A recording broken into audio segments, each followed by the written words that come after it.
our parish minister for Uhuru Parish, the Reverend Peter Dirango, elders, Elder wetu Regina Ndegwa, mgeni wetu wa heshima siku ya leo,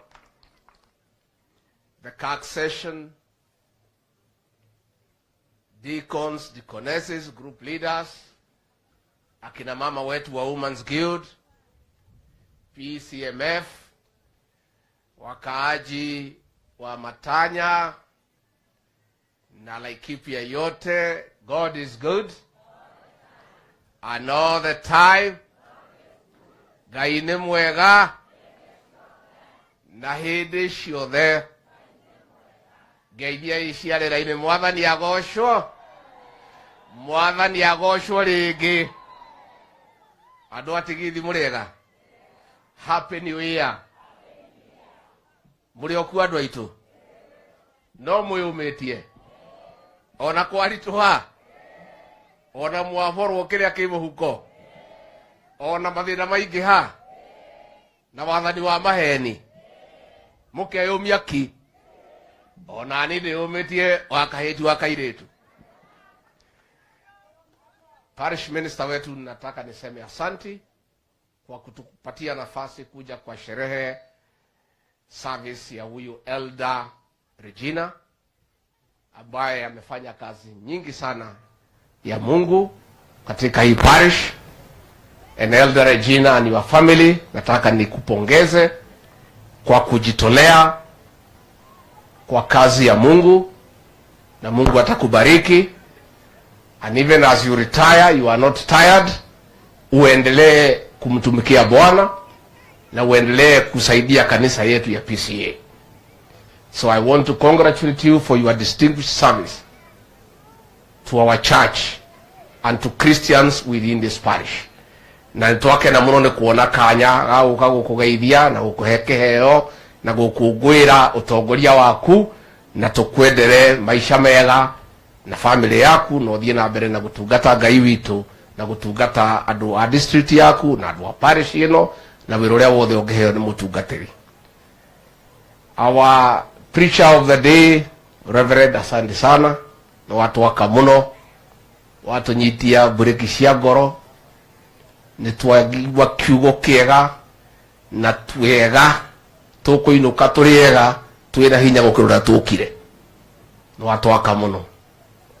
Parish minister, nimesikia vile umesema muko na mambo ya maendeleo ya bus na mambo mengi. Na vile sasa umetuambia niko na hii timu yangu hapa na Waruguru, wacha tuende tujipanga pange, tutakurudishia report vile tutasaidia watu ya parish hii ndio mweze kukaa na ile njia inatakikana. Watu wa kanisa wa PCA niende wa Kirimara West Presbytery, Ruguru Parish congregation yetagwo Igajo, vitu ria andu ega, andu a Ngai, andu mendete uhoro wa ma. Na nikio ndiragirira na thina muno thirikari-ini ya Ruto, tone thirikari iratongorio ni mundu wina maheni maingi muno. Na we wi mu Christian wa PCA, ndeto cia maheni no ikureme. Tondu wira itu ni kuhenia andu kuma kiroko nginya ki, na ndeto icio ni iraturema. Turabuga tutingihota ndeto cia maheni. Hapa Laikipia nilikuja hapa kufanyia rais campaign, na tukaahidi maneno mingi sana, na yale mimi ningefanya nilifanya kama naibu wa rais. Ingine mingi ni ya rais yeye ndiye mwenye kusema pale. Mambo ya usalama nilisimamia na nikafuatilia na nikahakikisha ya kwamba ile wizi ulikuweko umepungua kiasi. Mambo ya pombe haramu nilipigana nayo, kweli ama uongo? Na nimefurahi sana ndio tweteirwo mahoya ma ciana haha. Ndakena muno we ni kuona ciana cihoire haha. Ndamenya nyumba ino itu ndiguthira. Ona yabangirwo uru ndigwika atia? Ciana icio nicio ndirarwagira tukinina njohi ya ibango, na tangu wanifukuze hii pombe imeanza kurudi. Simeanza kurudi.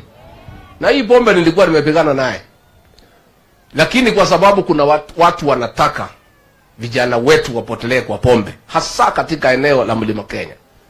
Ndio hii pombe imerudishwa. Lakini mimi nilikuwa nikiwa pale, siwezi kubali. Nilikuwa namwambia rais, siwezi kubali pombe imalize watu wetu. Siwezi kubali watu ya Laikipia waumizwe na majangili. Na mimi nilikuwa namwambia, hata kama mimi ni deputy president wa Kenya, kuna pahali nimetoka na watu yangu walikupatia kura, lazima nisimamie maslahi yao. Tangu wanitoe, pombe imerudi, hakuna mtu ya kutetea watu ya Mlima Kenya. Hakuna mtu ya kutetea vijana. Wale wabunge mlichagua, wengi wao kazi yao ni kufikiria mambo ya tumbo zao. Mutinore munene tuonire tandu akirima githurano kiu kirahitukire ni guthura tugege na andu akuhangira nda ciake ciao. Ati andu marakua ni njohi na bunge matingira president ni uru. Ni andu a praise and worship. Andu tu akumwira yesa yesa yesa. Koguo njuge hapa katika Laikipia tumekuja na hii barabara. Rais alikuwa hapa tukaahidi. Sasa ni mwaka 2. Tuko na mambo ya maji hakuna. Tuko na mambo ya stima hakuna. Mimi nilikuwa namwambia rais, tafadhali rais, si tutimize zile ahadi tulipatia watu ya Laikipia, watu ya Mount Kenya na watu ya Kenya. Tuwajengee barabara, tuwaunganishie stima, tuwapatie maji na tuangalie mambo ya elimu. Hiyo ndio mambo ya maana ya watu wetu. Rais anasema hapana, wacha kwanza tujenge manyumba ya affordable housing. Sasa hapa kuna mtu hana nyumba yake? Kuna mtu hana nyumba yake? Mnataka barabara ama manyumba? Mnataka barabara ama maji? Mnataka maji ama manyumba? Mnataka maji ama manyumba? Mnataka barabara ama manyumba? Kila mtu anaweza jenga nyumba yake, si ndio? Na mundu wethwe hali ya kwekate. Mambo ya ujenzi wa manyumba ni mambo ya mtu binafsi na ni mambo ya private sector. Kazi ya serikali ni kupeana huduma, kujenga barabara, kupeana maji, kuunganisha stima, kuweka sewage, kuweka usalama, kuweka environment ya watu kufanya biashara. Hiyo ndio kazi ya serikali. Kazi ya serikali hapana kwenda kujengea watu manyumba. Hiyo ni kazi watu wanaweza kujifanyia. Kwa hivyo mimi nasema msijali. Utirebulete kagate. Utirebulete kagate. Orero ni Msijali. Rigiji, when he was talking, but of course, you know, after he was impeached, then these are the kind of speeches that he has been making. He has been making headlines all over the country. That is the former and also the impeached Deputy President of the Republic of Kenya, Rigathi Gachagua, when he was speaking. And you know that it's now a few months, few years to 2027. Now, instead of performing for the people of Kenya, instead of carrying on developments, now the government is now looking forward to uniting Kenyans. Because some of the leaders, as they say, they are so into politics rather than carrying on development. And now the position for 2027 is now taking shape. As you can see, the Jubilee leader will be raising flag for Jubilee in 2027. They have said no other than Fred Matiangi. Fred Matiangi is the former cabinet secretary for the Ministry of Education, former cabinet secretary for the Ministry of Data Security, whereby during the time of Uhuru Kenyatta, you have seen how Matiangi used to perform. And he really brought back education system into the country. And he brought LAME and also the education was given that recognition during the 2017 to 2016 national examination. Now he want to become the president of the Republic of Kenya. This is after the endorsement of Matiang'I by the Jubilee members, led by the former president of the Republic of Kenya, Uhuru Kenyatta, and of course the Secretary General Jeremiah Kioni, whereby he said that they are ready. They want to give Matiang'I that position because he is brave, strong, and also he has the best methodology to compete with William Ruto when it comes to 2027. That is what they are planning. They want to make President William Ruto first president to exit for one term. Does it mean that they will win? Are you sure that this Jubilee will win? Because if you consider those members who are going to vie for 2027, then you see the likes of Matiang'I, the likes of Uhuru Muigai, that is the likes of the current president of the Republic of Kenya, William Ruto. You see, they have also Kalonzo Musyoka has said that he will be in ballot. You have seen how George Ojokoya, of course, Roots Party, he will be in ballot come 2027. Also, they are going to get into this ballot before 2027. That's why you see a lot of people are saying that 2027 is going to be a year of revelation. I was just asking, how are they sure that they're able to make the president first exit by the end of first term?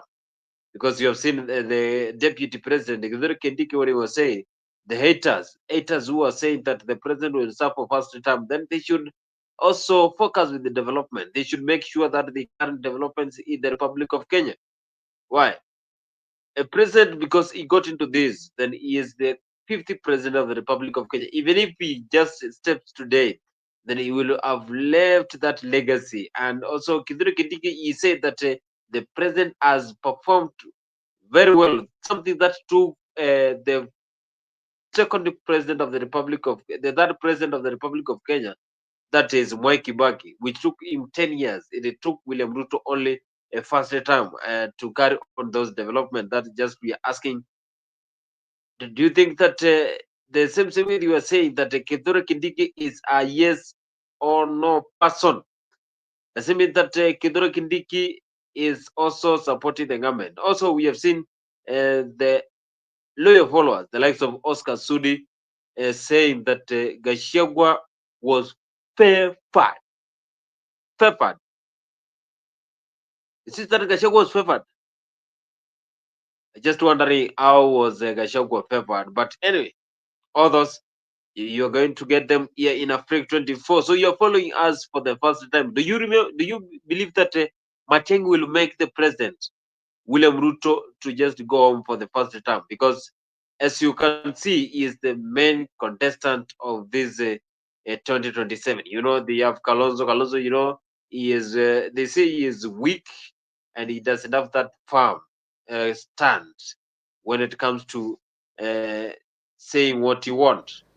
That is what Maybe they're elsewhere saying. I have some power. I have Kalonzo some leverage, Musyoka. but at So home I Matiang'I have will no be power. there, and he will be Because you are my fighting to neighbors, you are keep my relatives. the So you win, decide. to maintain the win Decide. until he makes the president to just step out Decide. for the first term. Mimi I cannot And come which there Kenyans now are at the questioning campaign how center yangu true is ni this. Marimandi. By the time utoke hapo ufike Sigalagala ama Lungalunga ama sijui Kor. So nyinyi, mi naomba kwa heshima munisaidie, muniombee jameni, muniombee, muombee rais, muombee rais, and don't be cheated by anybody. What is the alternative? Kalonzo and Wajakoya? Ati serikali tulitafuta kwa jasho miaka mingi. Mimi I've been around President Ruto for 18 years. All my youth have been around that man. Today is the president. He is the only man between me and the whole country. Then I start sabotaging him. Ati nianze kumchimba? Aha. Takuwa mchinga wa mwisho. So we will do whatever it takes. Mimi naomba tu kwa heshima, because you know I can't sasa kina Kithoka au ni watu ya nyumbani, kina Gaturo, mmeona hapa, watu ya home. Naona watu ya home hapa kina Anita. Sasa sitaki tukuje tusukumane hapo nyumbani, please. Please, sitaki. And also be careful what you say, especially the things you put on social media. Because the whole country now is watching you. If you speak thinking you are an MCA, nobody knows you. The fact that you are an MCA from Tharaka Nithi, the whole country wants to hear what is the MCA from Tharaka Nithi saying. Si namna hiyo? Na wanasema Tharaka Nithi kule kwa deputy president. Si ndio? So please, in a home huwezi kosa kukosana. Tunatafuta viti hapa, tunapinga sijui nani, tunataka hii kiti na tuko wengi, mnavurugana hapo. Lakini sasa hapa juu tuwe careful tusiharibu. Na tuwe careful vile tunaongea, because majirani na watu wa Kenya wanaangalia. Huyu mwenzangu alitolewa kwa kiti kwa kuongea mambo ya nyumbani kasoro hekima. Hakuna mtu aongeangi mambo ya nyumbani, lakini kwa heshima, kwa hekima, kwa hekima. So don't push me. Ati tunataka deputy president tutangazie.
What is the alternative? Kalonzo and Wajakoya. You think that he has been around the President William Ruto for 18 years. So if anyone there says that he want to sabotage William Ruto, then he is shocked. If he will one day say that he is standing against William Ruto, then that will be a big mistake that he will have made. That is the current Deputy President of the Republic of Kenya, Kithure Kindiki. And he saying that this is something that he has never imagined. So he is having a lot of trust when it comes to governance of this country, that he believes that the President of the Republic of Kenya, William Ruto, has the best methodology, has the best ideas to transform the country. He has the best methodology. He has the best strategy to make this country move ahead.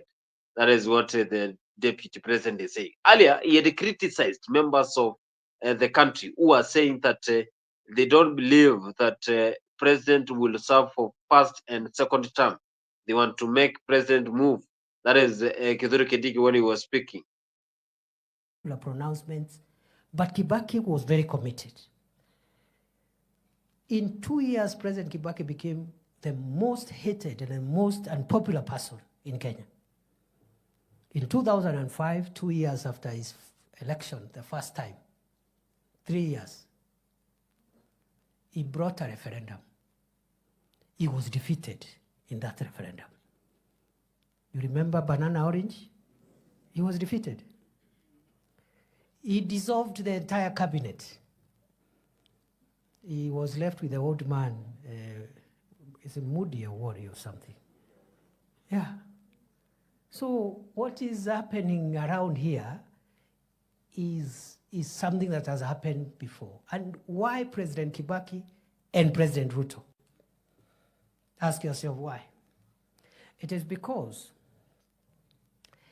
any transformative leader who has an idea of what to do about key sectors that define a country's transformation. Many times, the decisions that leader has to make to transform the country are usually unpopular. They are not popular. Populist leaders make popular decisions. Okay? I'll give you an example. This universal health care that we are focused on implementing is not the invention of Kenya Kwanza. Professor Kitaka and the others, the scholars, will tell you, President Kibaki intended to bring universal health coverage when Charity Ngilo was minister. Aka-introduce the topic, siasa kama hii ikakuja, Kibaki retreated. Ikakufa. President Uhuru had universal health care in his manifesto. I'm part of the team that wrote that manifesto, the first term. Akaona it's very unpopular because you have to increase the levies that you're charging people and so forth. Akaikalia first term. He thought he can introduce it in second term when he's going home because he will not be looking for re-election. So in 2018, Aka announced the Big Four agenda. One of them was universal health coverage. Cecily Kariuki was the minister for health. Siasa ikakuja, Uhuru backtracked. I remember Uhuru asking us, sisi tuko na insurance? Kama watu wamekataa health insurance, sisi tuko na insurance? Alafu akauliza deputy yake that time. I just overheard, nilikuwa area tu, nilikuwa hapo, sikuwa karibu. Nikasikia akauliza deputy yake, "Hey William, si mimi na wewe tuko na nyumba? Hii housing program, kwa sababu housing ilikuwa kwa Big Four ya Uhuru pia, isn't it? Si wewe uko na nyumba na mimi niko na nyumba. Hii manyumba ni ya nini? Tuwache." Wakawacha.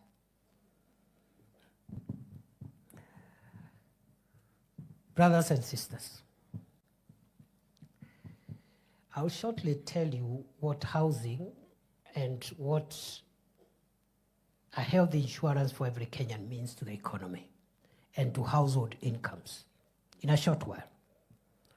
But before I do that, I want to say for the last 2 years, President Ruto has struggled with what we call macroeconomic stability.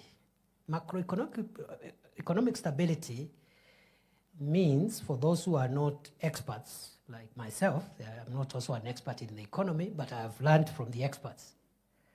Macroeconomic stability are the fundamental foundational economic growth indicators that must be in place before you start now building the growth of the economy.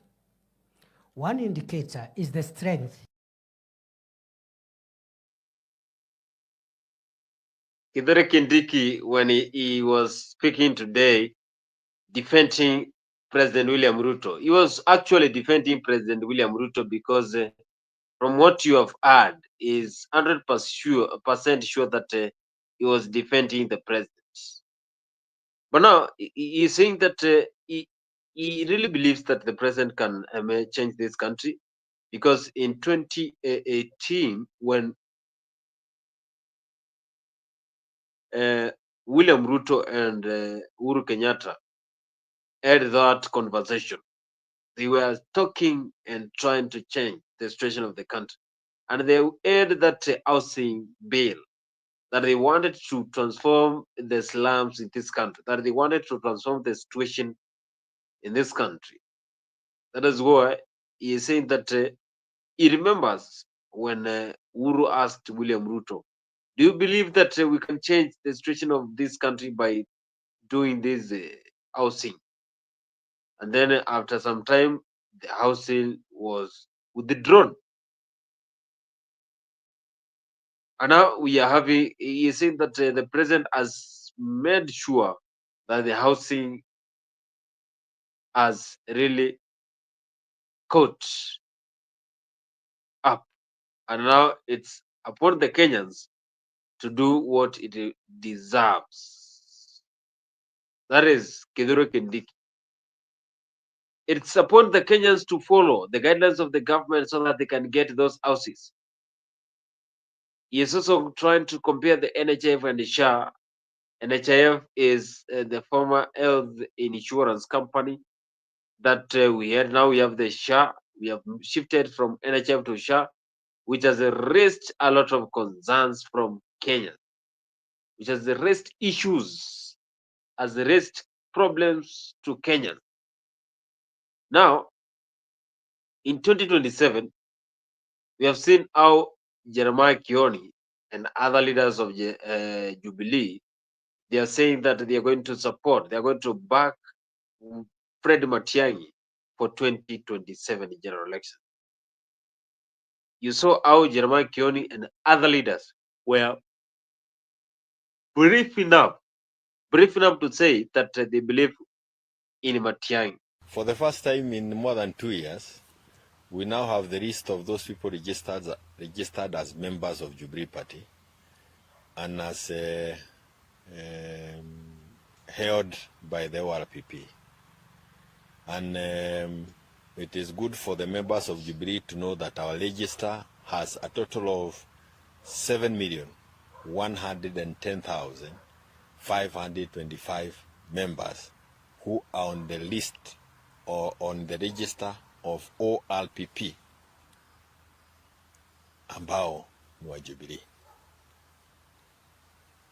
We will continue registering more and more members as we revitalize the party, so that we can also be able to give a good platform, give good support to our presidential candidate, Fred Matiangi. The name of Fred Matiangi was floated by people in Narok. It was floated by our members in Murang'a. We have had members in Kiambu, in Kajiado, and we'll continue going to very many other counties so that we can get the concurrence of the members of Jubilee as to who do they want to be their presidential candidate. The thinking is that once we have Matiang'i as the presidential candidate for Jubilee, he will then join the other presidential candidates like Kalonzo Musyoka with Wiper. Wamarwa has also declared that he wants to run on the DAP ticket. We know Omtata was doing a research. If he is still interested, we would want him to come on to the table. And many other people who have not yet declared. Those who would want to declare, I think Mother has also said that she will be looking for votes. So that all these people sit around one table. And it is our prayer that they will be able to settle on one name, who then we can feud and face Ruto as the candidate for UDA or as the candidate for KK. And for that reason, it is important to say, why are members favoring Matiang'i? Matiang'i has been serving in Jubilee or under Jubilee government for the last 10 years. Many of the projects that we have ongoing across the country, many of which are stored already. Some have some little progress that we can see. Others have been forgotten, totally unknown by those in the government this time. Programs like Edu Afya, free education, NHIF, Huduma number, dams that were being done, roads that were being done. We were targeting to do 10,000 kilometers of road. We didn't achieve all of it. Electrification, connectivity, all these things. Vision 2030, including how we were implementing the housing issue, dealing with the issues of taxation. Haya maneno yote ni mambo ambayo sisi kama wana Jubilee tunaamini ya kwamba Matiang'i ana uwezo wa kuyatatua kwa haraka. We want a person who can be able to turn this country allowed within the shortest time, because without doubt, it's no longer a question of debate.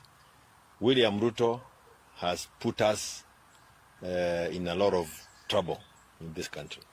So we want a person who can come and within a year, within 6 months, within 3 months, he is able to get us back on course, and we continue the development agenda that was there for the last 20 years. And of course, we would want more to be done, because unlike when Vision 2030 was being conceived, now we have more than double, maybe more than 3 times the number of young people who are unemployed. So more issues will have to be put on the table. It's our desire that all those people who have expressed their ambition to look for presidential votes, that they will coalesce around one candidate whom they can then say, whom we can then all of us say, hapa ndio tunaweka kura zetu sote kama Wakenya wale wamechoka na Ruto. And we are picking somebody from outside the mountain and somebody from a small community, because Kisii are not a big community. We have smaller communities, but it is one of the small communities in this country. And we are picking a name that is known. And one of the reasons why we did the 2010 constitution, we are saying it should be a constitution that can give us a presidential candidate from any corner of this country. So the picking of Matiang'I, before anything else, is one, I would want somebody to put another name on the table that is better than his. Again, this is competition. But two, as Jubilee party, we also need a person who can help us. Parties are able to mobilize in this country better when they have a presidential candidate. That is another thing. That's another reality. But Matiang'I, we pick him for what reason? When Uhuru was running the country, and William Ruto decided to go back to the rooftop and campaign, you remember when they were told this is Tanga. The person who was left deputizing Uhuru was Matiang'I. He is the one who was left to helping Uhuru to manage the country. He was the one chairing the cabinet subcommittees. And I remember we went before that subcommittee with members, leadership of Nyandarua. And he had the whole cabinet seated on one side, and we were seated on the other side. And he was the one chairing, having been given that authority by the president. And the issue was, what do you want done in Nyandarua? We want a potato factory. Why? What is the problem? We want RAD. There is no water. There is no electricity. The Minister for Water, for RAD, electricity are here. They give a commitment. The executive or the technocrats are behind them. And whatever we wanted done was being done in that boardroom. That is the kind of a person we want to come back and manage this country. We want a person who can get us back NHIF working tomorrow. Like Trump has signed executive orders, and we can see things. I'm looking for that kind of a person. Who is this who can get this country back on track in that manner? And I'm not saying Matiang'I is an angel. Remember, in fact, angels were not, they were not left with us by the Almighty God. Konawa uko biguni. What do you mean, white God? Kwa hivyo usitafute malaika kati yetu, but we are looking for somebody who can unify the country, which is this name that at least more people can rally around. Again, you are looking at a Bure in the name of William. Who is this person who can also look at William eyeball to eyeball? Namwambie mimi sibaduki. Ni who is this person? He said that they wanted someone who will look forward, who can look directly to William Ruto when it comes to 2027 without fear, and said that I am going to win 2027 general elections. I'm going to win these elections. So it's like Jeremiah Kioni said that they wanted someone who is strong, someone who is brave, someone who is not fearful. That is Jeremiah Kioni when he was explaining 2027 general election. Just asking, do you really believe that Matiang'I will be the president of the Republic of Kenya in 2027? Just asking, what is your view about 2027 general election? Earlier today, the president defended Raila Amolo Odinga in Egypt when we had that summit. President William Ruto said that he will support former Prime Minister so that he can clinch Africa chairmanship. Was for an immediate and unconditional ceasefire. We also discussed Egypt's steadfast support for peace efforts in Somalia under the African Union Support and Stabilization Mission in Somalia, as well as its role in mediation efforts in Sudan and South Sudan. Kenya and Egypt will continue working together to ensure stability in our region, coordinated through the African Union, IGAD, and other regional mechanisms to maximize the impact of peace efforts in our neighborhood. Looking forward, Kenya undertakes to work with Egypt in all the other areas that are of mutual interest, and I did inform my brother of Kenya and Kenya's nomination of the Right Honorable Raila Odinga as its candidate for the chairperson of Africa Union Commission, and continue to seek the collaboration and partnership as we have done in the past for support of our candidates.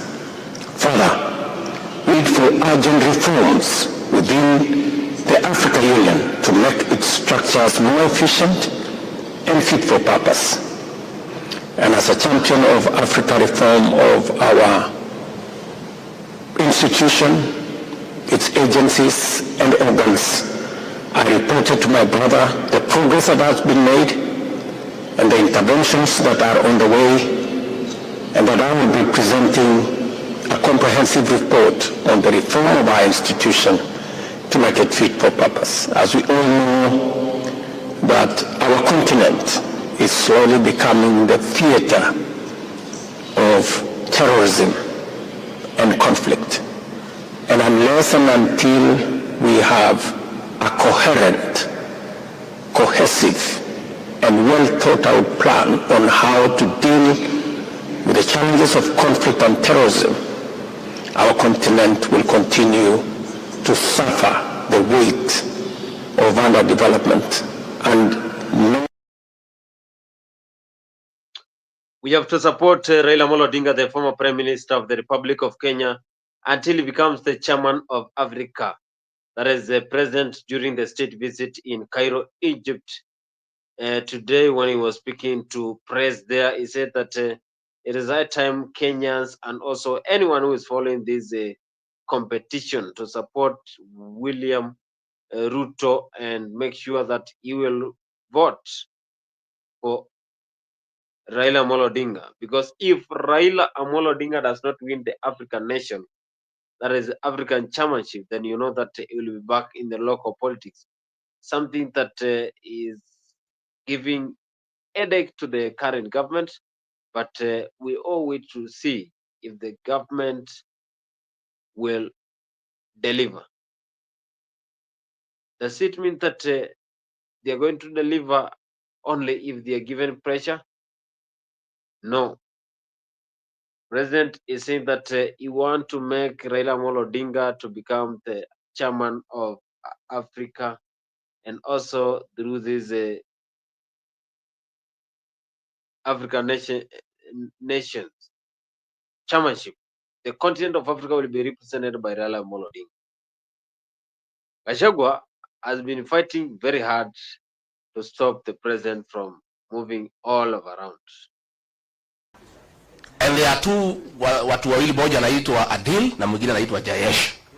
These are the conveyors of corruption in this country. Na ndio watu wenye she and sha. Ndio wale watu ya Adani. Na hawa watu wakija kuona rais, hata ukiwa deputy president na minister, utamngoja hapo saa 5 akiongea na hiyo watu. Wakipanga hiyo mane? So Mr. President, be an honest man. Look for a mirror before you talk about corruption and look at yourself.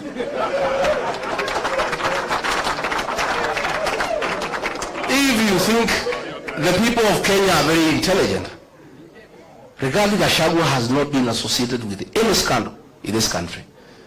So wewe unaenda pale unasema he is incompetent. In matters in competence, Mr. President, I tend to agree with you to a certain extent. Serikali yako ni ya uongo, kutenga, kudanganya watu. Uliandika mkataba na watu ya Western, ukaamjema utajenga 1000 kilometers, hujajenga. Umekuwa hapo juzi unafungua transformer. Wewe mimi ulitaka nikusaidie kudanganya wa Kenya. In matters kudanganya wa Kenya, Mr. President, I'm incompetent. Absolutely. I accept. Because hiyo alikuwa anataka tuende ku-launch barabara na anajua hakuna budget. Tukitoka Matinga inafanya nini? Sasa hiyo ndio kazi rais anataka nimsaidie. Ndio anasema huyu haelewi program za serikali. Sasa kwenda kupeleka Matinga ukijua hakuna kazi inafanywa, hiyo ni program ya serikali. He was telling me to go and defend Adani. Tulikuwa na Eugene Wamalwa, huyu mheshimiwa, na Onyonga kwa mazishi Kitale. Huyu Onyonga akaamuka, akalima serikali mambo ya Adani, na mimi nakaa tu pale. I don't want to nod because I'm still in office. That Adani thing is the worst form of corruption in this country. So mimi nilipoamuka, I never responded. So one of the PAs ya mkubwa akanipigia simu. Mtu yuko huko, mtu ya 36. Wewe ni deputy president ya saa ngapi? Maana ya deputy president, you speak last. Dio ile maneno yote iko baya ya serikali ukanu. Kwa nini huyo Nyonga alilima serikali mambo ya Adani and you are not defending?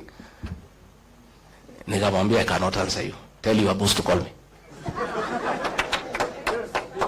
So president ameniambia, nimemwambia mimi siwezi. That thing is corruption. I cannot defend it, Mr. President. I cannot. That is why he is saying I was not defending government programs. Sasa corruption, is it a government program? So wanasema ati I'm incompetent. Hii mtu hakuna kitu anaelewa. Sasa kama serikali ni wizi tupu, sasa what is there to defend? Walinipeleka Senate ati nimekataa watu watolewe Nairobi River. Walinishitaki nimekataa watu wafukuzwe Marigiti Market. Those are things I could not do. Ukiangalia hii maneno ya affordable housing, it is the worst fraud against the people of Kenya. And it's good today I tell the country. And those are things he was telling me to go to TV to defend. I told him I will not. Mimi pia nikichwa ngumu. That housing, initially we believed in the president. That ni ya kuleta ajira, nini, maneno kizungu mingi, we looked okay. Until it came to my attention, it has nothing to do with housing. Ni biashara. Ya kwamba PS wa housing. Ukitaka kujenga affordable housing, you must go and sign a subcontract na kampuni ile tauza simiti na chuma na mabati. Na hiyo kampuni watu wale wakubwa zaidi Kenya wako ndani ya wapi? So this housing levy inatolewa kwa watu ya Kenya is to make sure these houses are going on, ndio hao wauze simiti, wauze chuma, wauze mabati. That is what the president is accusing me of not understanding and being incompetent. Sasa mimi nauliza, na mimi nataka niseme, I want to assure the people of Kenya, this team I see here, and when I listen to the people of Kenya, because I listen a lot, once a new government is sworn in, that housing levy will have to be abolished so that we restore the dignity of the payslip. The dignity of the payslip. Wakenya wamehangaishwa zaidi. Na nimeona mpaka yule mkubwa ya wafanyikazi amekuwa ameingia kwa hiyo praise and worship team. Watu nakazwa mambo ya NSSF, mambo haongei. Kazi yake ni praise and worship. Those are the things sisi ambaye tumeshindwa kufanya. So finally ndio nimalize, because I wanted to tell the president, usidanganye wa Kenya. Useme ukweli, tulikosania corruption because wewe ndio unaeneza corruption na watu yako. Na it is impossible to make any progress in this country unless we sort out this country in terms of leadership, will sink lower and lower. Finally, niambie watu ya Western, because mimi naona huyo jamaa amekwama hapo kwenu. Nyinyi mko na bahati that we are here to advise you.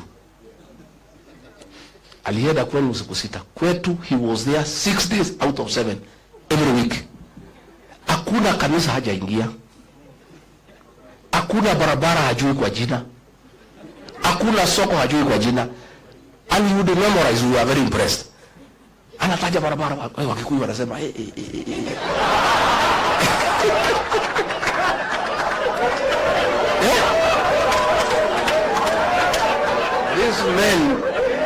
These men.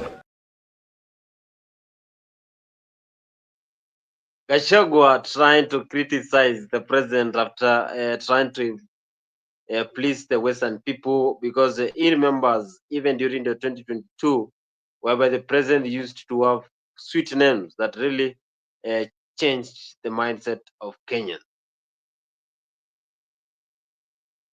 The mindset that led to William Ruto being voted as the 5th president of the Republic of Kenya. I'll ask you why. Is that also not a fact? Okay, can I then move to... Is also that's not a fact? Can I say my show, honorable members? Thank you. Yes, please, Senator. Honorable Ayub, and I want to tell my brothers, Honorable Ruku, who was the deputy president of the government that was there when KQ had not paid any debts and we were having Kenya Power not having anything? And do you want to tell me Deputy President of the Republic of Kenya? Who was in government? The person who is in charge of the running affairs of the Republic of Kenya is the president. It's not the deputy president. Don't lie to us. Your friend Gachagua saying that he was getting notes. Why was he not making Allow me to finish my argument, brother. Allow me to finish my argument. But make it properly. Don't let him make his argument. Honorable Sossion. Allow me to properly. Let's have some order. You came here to heckle me. You can't manage. Allow me to make my argument, then respond, because all of us are educated. But we are behaving like old women and men in a marketplace. Nobody's heckling. That's what I'm saying. You're shouting at me. You are not allowing me Senator, to speak. Maybe I should ask Ayub, I leave it for you to finish the debate. An appropriate statement. Nothing. It is not an appropriate. What I am saying, you have been part, President William Ruto has been part. Senator Onyonga, of course, he is one of the leaders who have been criticizing the Kenya Kwanza government. Of course, today, Oscar Sudi, if Sudi speaks, then you know who has spoken. Said that Gachagua was expelled because of very many things, and here are some of the things that led to Gachagua impeachment. Wamunyoro Express, muongo, mkabila. Eti unasema ati uliita watu kwako atukapangia William Ruto bila atakuwa rais. Wewe Wamunyoro, wewe ukipewa nafasi ya kuambiwa sasa wewe ndio naibu wa rais, si tulikuwa tumebakisha mwezi 3 au mwezi ngapi Wamunyoro? Na tulikuwa tumepanga hizo vitu zote, unaongea juu yake ya chata kwa every county, every region. Hii mambo yote ulipata kama iko tayari. Wamunyoro, acha nikukumbushe. Wewe Wamunyoro, Ndindi, Nyoro, Kimani Ichung'wah,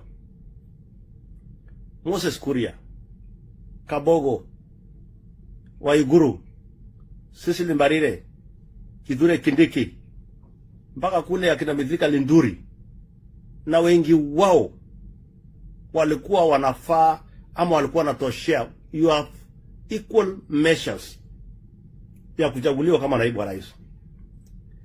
Na wewe unajua what stakes or what happened hiyo siku on Saturday from saa 1 asubuhi mpaka Sunday saa 9 usiku, tukijaribu kujadiliana nani atakuwa naibu wa rais. Wewe unajua vizuri sana, walipiga kura ya kwanza ukaanguka, ukapata kura 4. Wakapiga kura ya pili ukaanguka, ukapata kura 4. Wakapiga kura ya 3 ukapata kura 4. Wakafanya namna yote ile ikakuwa ngumu. Hao watu wote walikuwa ndaka Kindiki. Lakini mtu alisimama na wewe nani? William Samuel Ruto alikufa na wewe mpaka dakika ya mwisho. Mpaka hata saa 9 usiku wakati tuliwachana, wamemwambia okay, wewe amua. Lakini sisi tumekwambia tutaki huyu mtu. Lakini kesho baada ya kalasimisha on Sunday ukatangazwa kuwa naibu wa rais. Sasa leo unatuambia nini wewe ati ulisaidia? Wewe ulikuwa equal na wale wengine wote.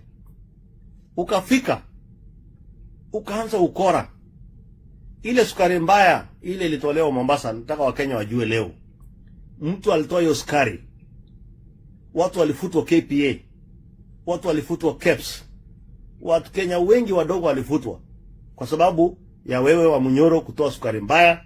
Uliongoja rais ametoka, sijui alikuwa ameenda nchi gani, ukarelease sukari mbaya ukauza. Tukakuangalia tukamwambia please, hii sasa ni mambo gani? Hiyo haikuisha. Ukaita tena rais Jogo ameenda safari gani? Tena ukaita watu wa PS wa health abadilishe ile contract ya nets. Ukampeleka nyumbani na watu wengi wakaenda nyumbani kwa sababu yako. Umekula mpaka ukula pesa na askari. Ile ulisema ati askari yetu wakati ya Uhuru waliteseka, hawakupewa BDM sao, pesa ikawekwa, ukaenda ukafagia yote ukakula. Mpaka hata maaskari wa ofisi yako ulisanya pesa yote ya coordination. Mimi nashukuru Mungu hata hawa JNZs kidogo walikuja ndio kitu yote itolewe. Ukanua mahoteli, ukafanya nini? Wewe ujiulize maswali. Na nimekuambia ujiulize maswali. Wabunge 300 wanaweza ukataa kwa nini? Mimi sudi leo kwa hiyo bunge. Hata kama mimi sio shabiki wa bunge sana. Wabunge wote wanikataa wasema ati huyu mtu ni mbaya. Sio, najiuliza maswali, there is something wrong. Nimeona jana wanaambia watu wa Mlemba ati mchunge sana, msidanganywe kama vile sisi tulidanganywa watu wa Mlima. Wao walidanganywa na nani wa Munyoro mtu ya Mlima? Kama tulikuwa tunataka tupatie tu Mlembe chairman, tukipatia au chairman na viti 2 3 hapo, ulikuwa unapiga kelele kweli. Sisi watu wa Mlima. Ati shares. Hii tukakwambia my friend, mawaziri 8-9 wako nyumbani. PSS zaidi ya 20 wako kwenu. Tugawe ingine kwa Wakenya au taki. Sasa wewe unaweza chaguliwa na watu are you going to save them? Are you going to spare them? Na unaongeza wewe unajidafanya sasa tunagawa kama wewe ni Mkenya. Wewe ni mkabila na wewe ni mtu hatari sana. You are a very dangerous man kwa hii Kenya. So wacha kuongea na wacha kuangalia William Ruto. Alijaribu namna yoyote kukufanya uwe mtu kwa kukuleta kiwango ya siasa ya juu. Lakini nimegundua kwa siasa inataka experience. Ulikuja tu one term MP mpaka umekuwa naibu wa rais. Wazimu ikakuingia, power ikakuingia. Unataka kusanya hapa, unataka kusanya hapa. Unauliza bilioni 10 na unajua venye tulipata inji vile iko. Wewe unajua maana bilioni 10 wa Manyoro? Wewe unajua bilioni 10 itatengeneza barabara zote za Mlima na kila mahali. So Wakenya ni vizuri tuambie sasa zingine. Mimi sikwenda tuongelee huyu mtu. Hatukutaka kumwaibisha kwa sababu yeye alikuwa naibu wa rais wetu. Lakini huyu mtu ni mkebe. Tena ya blue band. Wacha kudanganyana kupeleka inji ni kubwa kushinda mimi sisi wote. So wacha kujifanya tunafanya coalition hapo. Na William Ruto sio rika yenu kwa siasa. Yaani hata wewe unajua hiyo. Wacha tufanye kazi. Tulisaboli. Mwaka huu mambo inaenda kuwa mzuri. Tuliweza kulipa Eurobond. Tumeweza kustabilize uchumi. Tumesukisha bei ya mafuta. Tumesukisha dola. Tumesukisha chakula. Tunaenda sasa kulipa madeni ya raia. Burning bills. Na tutembeze kazi. By the end of this year wewe Munyoro wewe utashindana na nani? Utashindana wewe tungekuwa hakuna hata siku moja ulikuwa unapanga agenda ya serikali. Kazi yako kuanzia asubuhi mpaka jioni. Utaiba wapi? Huyu mtu ni mbaya sana. Hii watu wake ni watu wabaya. Mara sijui nani amefanya hii. Mara sijui Ndindi bwana anatembea anaanza kuomba kura. Mara sijui nini. Tafadhali wa Munyoro, wewe sio mtu wa kuongea Kenya hii. Tafuta na wewe sio rika ya William kwa siasa. Wewe ni rika yangu. Ishungwa. Na wale wengine wadogo wote tukikuja huko Meru labda Pato na wengine, yani wewe ni rika yetu. Tukikuja wa Mumbi hapo kwenu hapo, tukuja hapa tukirudi hapa nyuma kidogo Ishungwa, tukienda pale kidogo group ya kina Kiborek, hii group ya kina Jakundi, hiyo ndio rika yako kwa siasa. Acha kujiweka siasa ya juu. mtu ulipewa kiti free of charge. Wewe na mimi tuliangaishwa na Uhuru, wewe unajua. Tukajitetea tutoke kwa hiyo shida. Sasa naona tena umepewa kiti, ukakanyaga kiti, mpaka sasa uko nje tena unaenda kupanga tena. Mimi nakuhurumia sana my brother. Kwa Munyoro, relax, kaa nyumbani na utulize boli. Hapo ndio ulikuwa unafaa kukua. Wewe ufanye hata kuwa mjumbe. Wacha kukua naibu wa rais. Wacha kukua rais. Unaota ndoto kubwa ya for nothing. Kwaheri.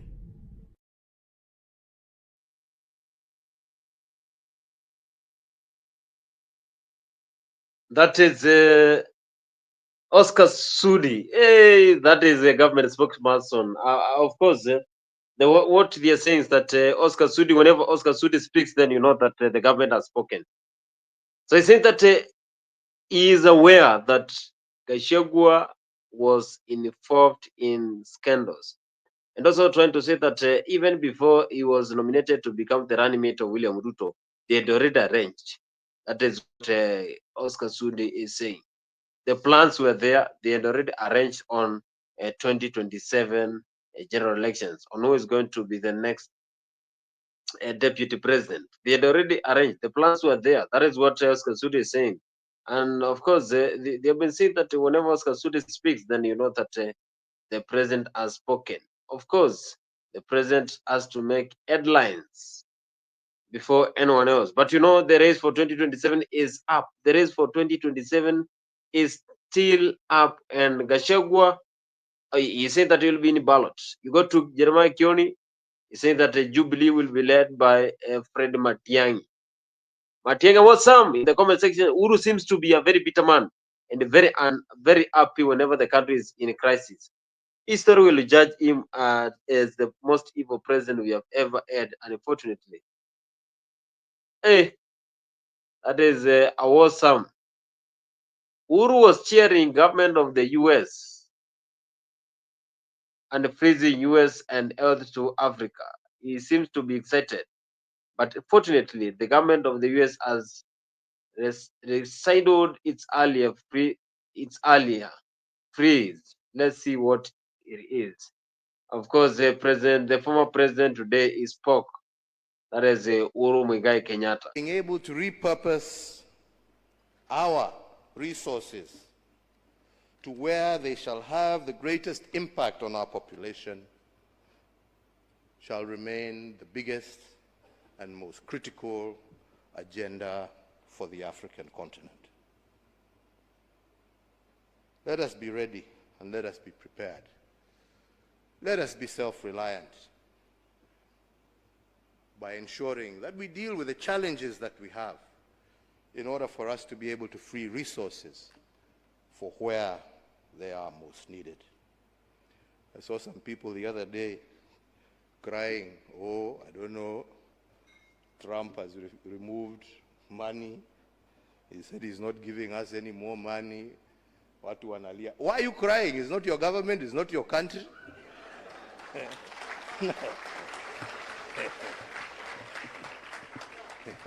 He has no reason to give you anything. I mean, you don't pay taxes in America. He is appealing to his people. Shauri yenu bwana. This is a wake-up call for you to say, okay, what are we going to do to help ourselves? Instead of crying, to jiulize, what are we going to do? Haya ametoa hiyo pesa, sasa tutafanya namna gani jameni? What are we going to do? Yeah? To support ourselves. Because nobody is going to continue holding out a hand there to give you. It is time for us to use our resources for the right things. We are the ones who are using them for the wrong things. Yeah? The bullets and the guns we buy, we are not given for free. We buy them. And we're not buying them to go and fight wars off our shores. We are fighting our own people. Hapa too. Yeah? Brother killing sister, sister killing brother. Over stupid things. Yeah? Let us work together to bring an end to all of that and to focus ourselves on those issues that really matter for our people. I thank you very much.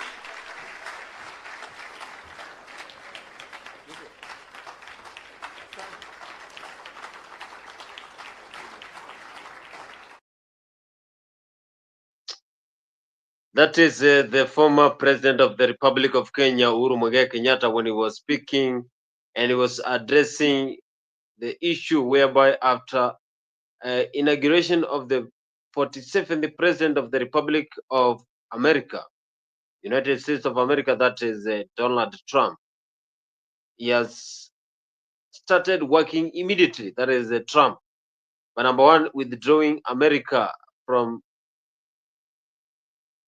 different organizations, and of course saying that America will not be able to support other countries. And of course the withdrawal of America support includes the USA aid. I've seen complaints from USA aid and also Kenya saying that now they're going to suffer. Does it mean that Kenya cannot stand on its own? We have to rely, we have to depend on foreign countries so that you can move on as a country swiftly. This shows how a country is underdeveloped. So if we are strong enough, we can stand on our own and then we move on swiftly.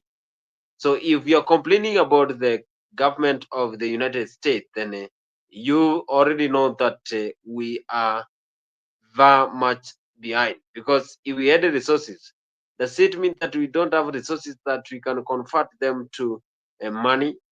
We have to depend on America support. We have the World Bank. We have different organizations that support Kenya.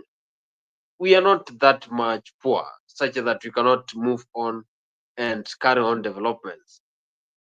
Because you can see the former president, he's saying that he was very shocked to see Kenyans complaining.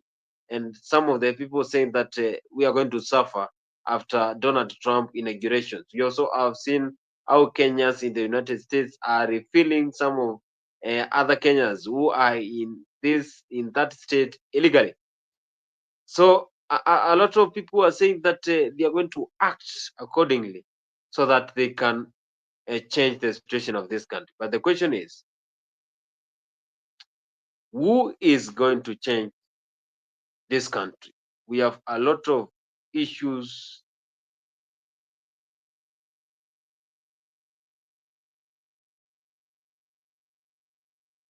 that are being raised when it comes to the Republic of Kenya. Kenya needs someone who will transform, because for a long time, since 1963, since we took independence, we have been crying. But they are saying that they have hopes, the likes of Awosam, they have hopes with the current government. Those ants, I will say, 2027 Matiang'I head to head with President William Ruto.